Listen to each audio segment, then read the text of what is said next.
Welcome, Riley Bear, and hello to all our friends. Let's read a story. It's story time with Nana Lisa. A story time with Nana Lisa presentation of Winnie the Pooh and Some Bees by A. Milne, illustrated by Ernest Shepard. Winnie the Pooh and Some Bees. Here is Edward Bear coming downstairs now, bump, bump, bump on the back of his head, behind Christopher Robin. It is, as far as he knows, the only way of coming downstairs. But sometimes he feels that there really is another way, if only he could stop bumping for a moment and think of it. And then he feels that perhaps there isn't. Anyhow, here he is at the bottom and ready to be introduced to you. Winnie the Pooh. When I first heard his name, I said, just as you were going to say, but I thought he was a boy. So did I, said Christopher Robin. Then you can't call him Winnie. I don't. But you said he's Winnie the Pooh. Don't you know what "thur" means? Yes, now I do, I said quickly, and I hope you do too, because it is all the explanation you are going to get. Sometimes Winnie the Pooh likes a game of some sort when he comes downstairs, and sometimes he likes to sit quietly in front of the fire and listen to a story. This evening, what about a story? Said Christopher Robin. What about a story? I said. Could you very sweetly tell Winnie the Pooh one? I suppose I could, I said. What sort of stories does he like? About himself, because he's that sort of bear.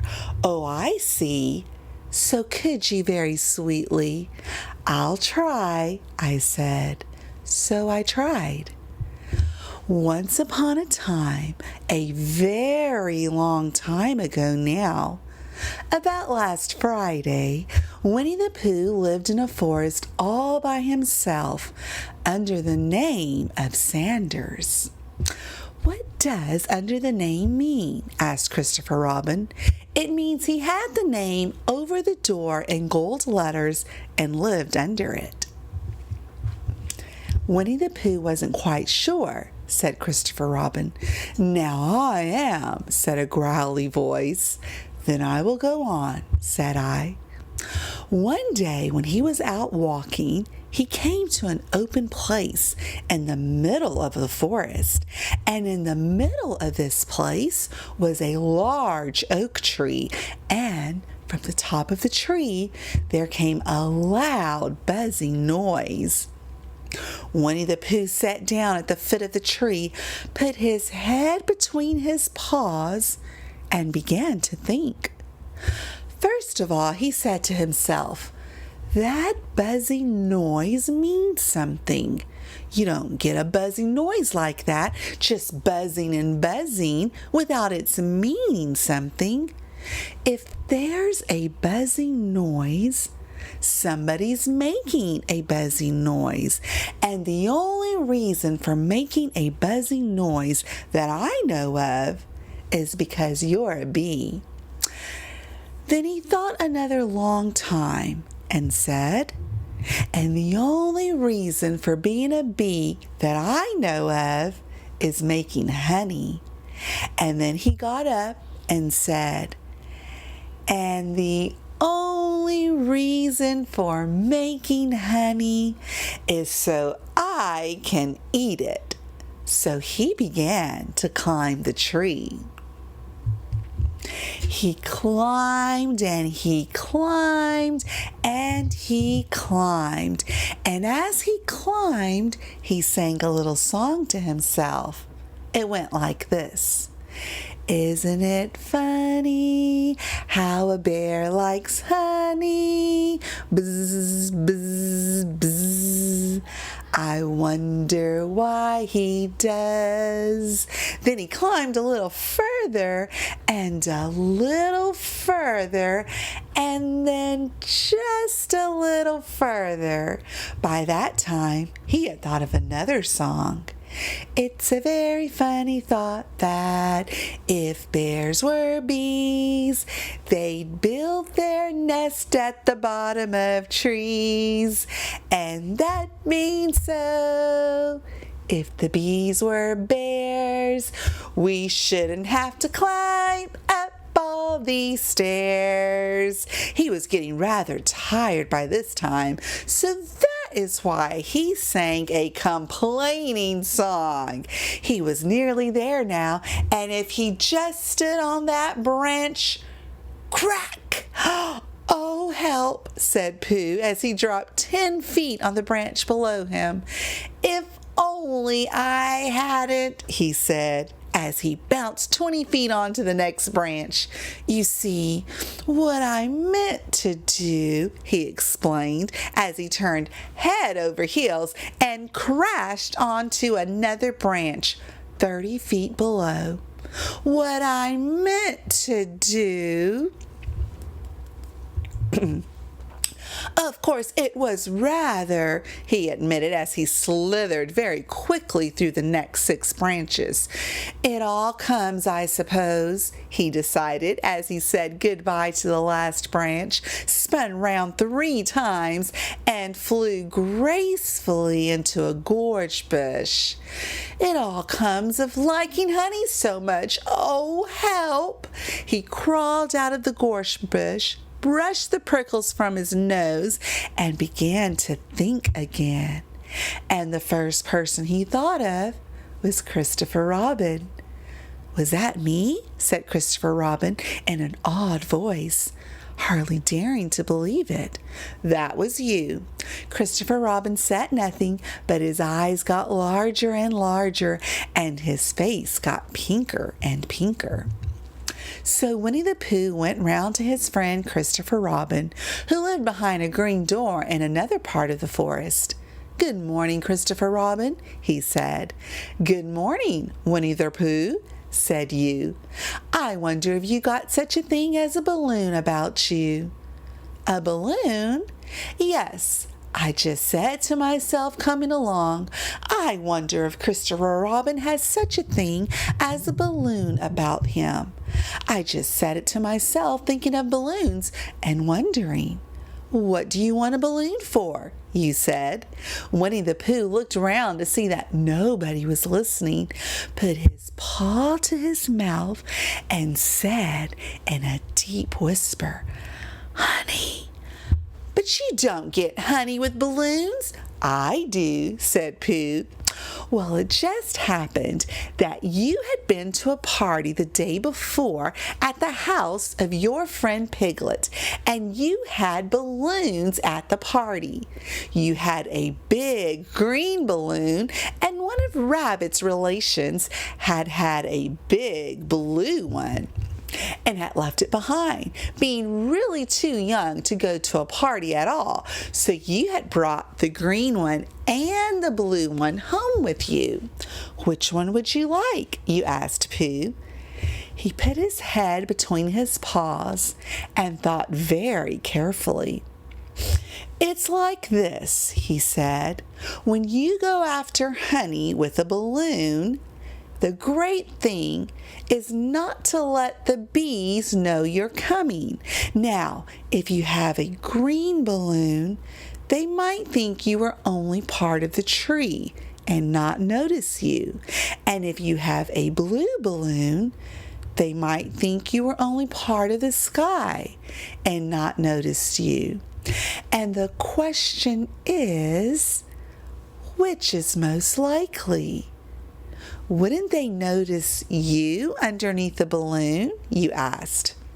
"They might or they might not," said Winnie the Pooh. "You never can tell with bees." He thought for a moment and said, "I shall try to look like a small black cloud. That will deceive them."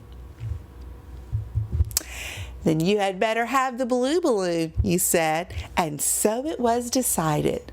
Well, you both went out with the blue balloon and you took your gun with you, just in case, as you always did, and Winnie the Pooh went to a very muddy place that he knew of and rolled until he was black all over. And then, when the balloon was blown up as big and you and Pooh were both holding on to the string, you let go suddenly. And Pooh Bear floated gracefully up into the sky and stayed there, level with the top of the tree and about 20 feet away from it. "Hooray!" you shouted. "Isn't that fine?" shouted Winnie the Pooh down to you. "What do I look like?" "You look like a bear holding on to a balloon," you said. "Not," said Pooh anxiously, "not like a small black cloud in a blue sky?" "Not very much." "Ah, well, perhaps from up here it looks different. And as I say, you never can tell with bees." There was no wind to blow him nearer to the tree, so there he stayed. He could see the honey, he could smell the honey, but he couldn't quite reach the honey. After a while, he called down to you. "Christopher Robin," he said in a loud whisper. "Hello? I think the bees suspect something." "What sort of thing?" "I don't know, but something tells me that they're suspicious. Perhaps they think that you're after their honey?" "It may be that. You never can tell with bees." There was another little silence, and then he called down to you again. "Christopher Robin?" "Yes." "Have you an umbrella in your house?" "I think so." "I wish you would bring it out here and walk up and down with it and look up at me every now and then and say, 'Tsk, it looks like rain.'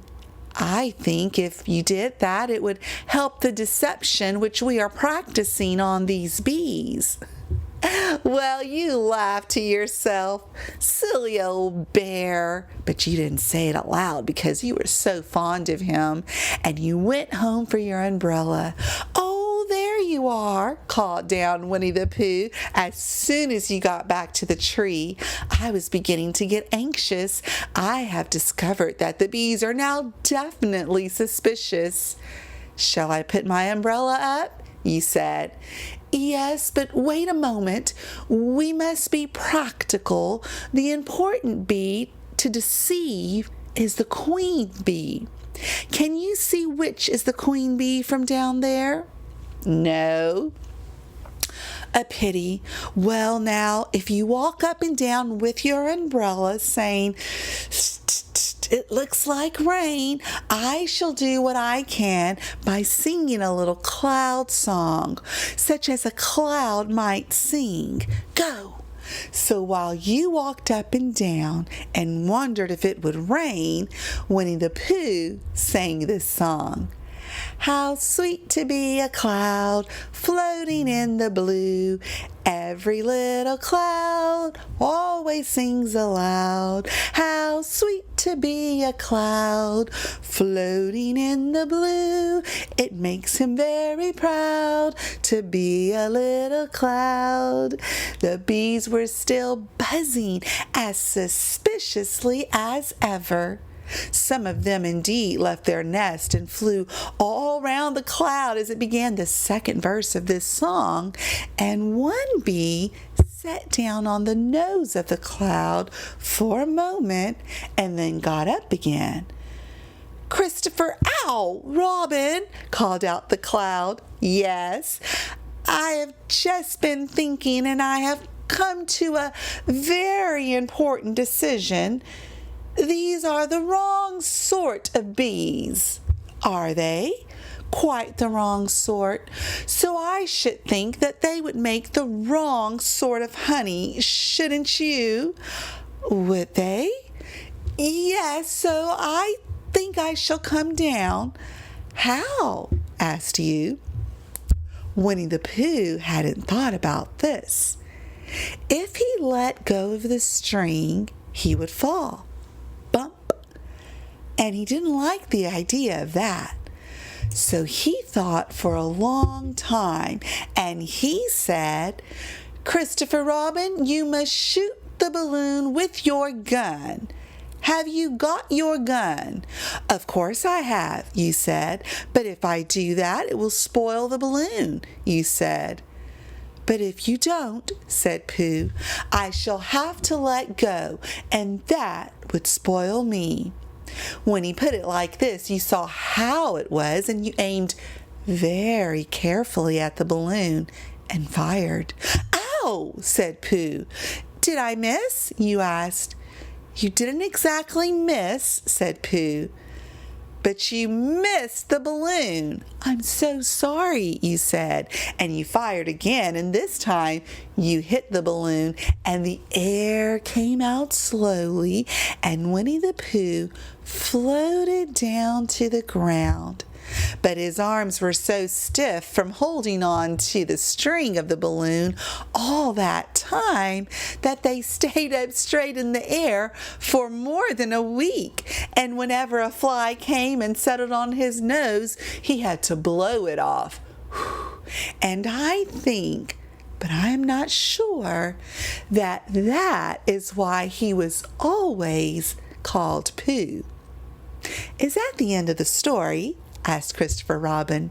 "That's the end of that one. There are others about Pooh and me, and Piglet and Rabbit and all of you. Don't you remember?" "I do remember. And then when I try to remember, I forget. That day when Pooh and Piglet tried to catch the heffalump, they didn't catch it, did they?" "No, Pooh couldn't because he hasn't any brain. Did I catch it?" "Well, that comes into the story." Christopher Robin nodded. "I do remember," he said. "Only Pooh doesn't very well, so that's why he likes having it told to him again, because then it's a real story and not just a remembering." "That's just how I feel," I said. Christopher Robin gave a deep sigh, picked his bear up by the leg, and walked off to the door, trailing Pooh behind him. At the door, he turned and said, "Coming to see me have my bath?" "I might," I said. "I didn't hurt him when I shot him, did I?" "Not a bit." He nodded and went out, and in a moment I heard Winnie the Pooh bump, bump, bump, going up the stairs behind him. The end. Good night, moon. Good night, stars. Good night, Riley Bear, and friends wherever you are.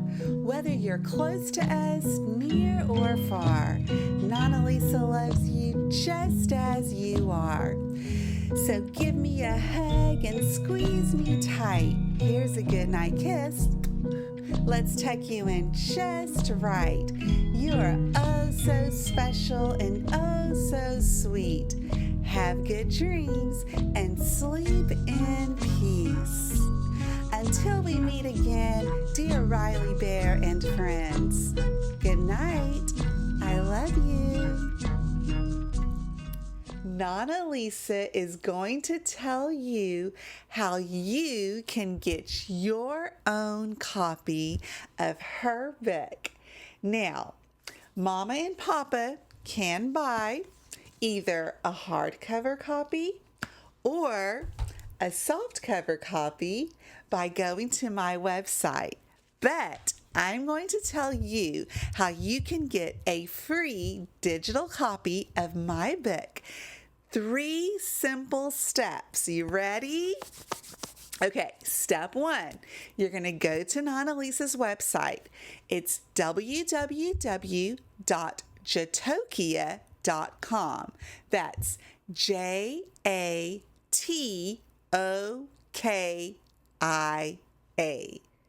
You know what that word is? That's the first letter of each one of Nana Lisa's children. It's so special to me. So go to the website www.jatokia.com, and then you're going to click on StoryTime, and the last step is you just leave a comment on any story you like. You can scroll through and find your favorite story and leave me a comment. You can find the Riley Bear post that celebrates 100 days of Nana Lisa reading and sharing stories with you. Or you can just pick any story you like and leave a comment. Once you do, Nana Lisa will get your email address and she'll be able to send you a copy of her book. I can't wait to get your responses and comments, and I hope you have the best day ever. Bye-bye now.